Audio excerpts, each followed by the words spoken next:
Salut les amis, donc c'est à nouveau moi. Ça y est, j'ai éteint la moto là.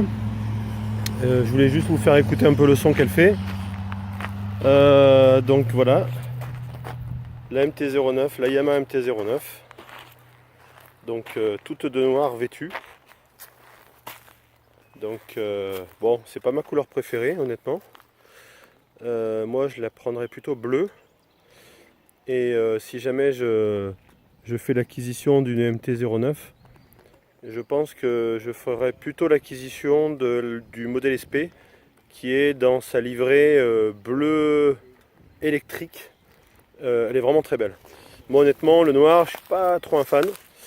Mais bon noir mat comme ça, enfin satin, pas trop comment ça s'appelle, c'est pas mal. C'est vraiment pas mal. Donc voilà, ce matin j'avais pas prévu d'essayer cette bécane. Mais étant donné le temps qu'il fait, on est dans les premiers jours du printemps. Il fait un temps magnifique, grand soleil depuis ce matin, 15 degrés environ, enfin c'est le temps idéal pour aller faire un petit tour à moto. Et donc mon concessionnaire Yamaha m'avait proposé déjà d'essayer cette bécane. Et là je me suis dit, ben pourquoi pas, hein, l'occasion fait le larron, je lui ai téléphoné ce matin, lui ai demandé est-ce que ça tient toujours. Il m'a dit ouais pas de problème, passe la prendre et tu peux l'essayer. Donc là je vais faire à peu près le même essai que j'ai fait avec la MT-07 Tracer ou avec la MT-09 Tracer. Et en fait, mes premières conclusions, mes premières sensations, elles sont vraiment très bonnes. Vraiment très très bonnes. Franchement, très bonne sensation avec cette bécane. Le centre de gravité est du coup beaucoup plus bas que la MT-07 Tracer ou que la MT-09 Tracer. Bon, la position de conduite est complètement différente, donc ça effectivement c'est quelque chose à prendre en compte. Effectivement c'est un peu déroutant d'être un peu penché sur l'avant, mais en fait dès lors qu'on arrive des vitesses, voilà, qu'on approche des vitesses de 90-100 avec le vent en fait, tout simplement ça s'équilibre. On est un peu penché vers l'avant, mais du coup avec la force du vent on est maintenu et on a une position qui est relativement sympa. Autre chose que j'aime bien avec cette bécane là, même si je ne suis pas habitué à ces gros roadsters, c'est effectivement la position, c'est justement cette position légèrement en avant qui permet en fait d'être du coup d'avoir le buste un peu plus bas et qui permet en fait de s'inscrire dans les courbes beaucoup mieux, beaucoup plus facilement parce que la position elle est un peu plus inclinée, elle est un peu plus en, je sais pas, en recherche de vitesse. Et effectivement, je me suis rendu compte que dès les premiers virages, en fait, on était assez à l'aise. Donc voilà, première impression vraiment très sympathique. Bon, j'y vais un peu mollo parce que voilà, la bécane elle fait 115 chevaux, elle a une tonne de couple. Et puis le freinage, ah oui, chose que j'ai remarqué aussi, le freinage il est dantesque sur cette bécane. Enfin, dès les premières fois où j'ai freiné, j'étais bien en ligne heureusement, mais j'ai l'ABS qui s'est déclenché à l'avant et à l'arrière en même temps, hein. Donc vraiment impressionnant et en mode, donc effectivement comme la Tracer, la MT-09 Tracer, là on a un bouton mode qui permet de choisir effectivement le mode de conduite.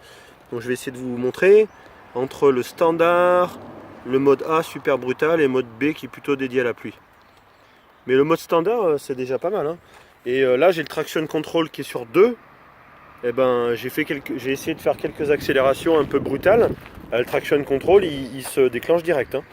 Donc tout à l'heure en ayant un peu plus de maîtrise de la bécane, j'essaierai de mettre le traction control sur 1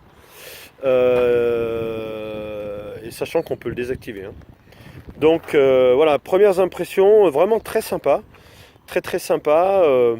En plus j'avais cru lire que l'amortissement n'était pas top. Mais je trouve personnellement que l'amortissement est déjà meilleur que sur la MT-07 Tracer. Moi, sur la MT-07 Tracer, dès qu'on dépasse le 100-110 km/h, sur des routes effectivement pas forcément parfaites, on sent, la bécane qui bouge aussi bien à l'avant qu'à l'arrière. Alors qu'au final, celle-ci, j'ai pas forcément Non, j'ai pas forcément noté un mauvais comportement des suspensions. Donc franchement c'est très correct. Je vais effectivement voir ce que ça donne pour le retour. Mais franchement, non, bien. Belle impression. C'est une belle bécane. Vraiment une belle bécane. Avec une allure vraiment particulière. Avec un look vraiment agressif. Mais voilà, je voulais. Ça faisait en fait, ça faisait quelques semaines que je regardais un peu les specs de cette bécane. Et en allant chez un autre concessionnaire, j'avais pu m'asseoir dessus. Enfin, surtout que ce concessionnaire a le modèle SP. Et je me suis assis un peu dessus. Mais bon, c'est difficile de savoir si on est à l'aise sur une bécane. Rien qu'en s'asseyant dessus, en fait. C'est très difficile de savoir si on est bien dessus. Le mieux c'est de l'essayer tout simplement, hein. Le mieux c'est d'aller chez le concessionnaire et l'essayer quoi. Donc là j'ai fait à peu près on va dire une demi-heure, trois quarts d'heure dessus et j'en suis vraiment très très content. Voilà, à suivre.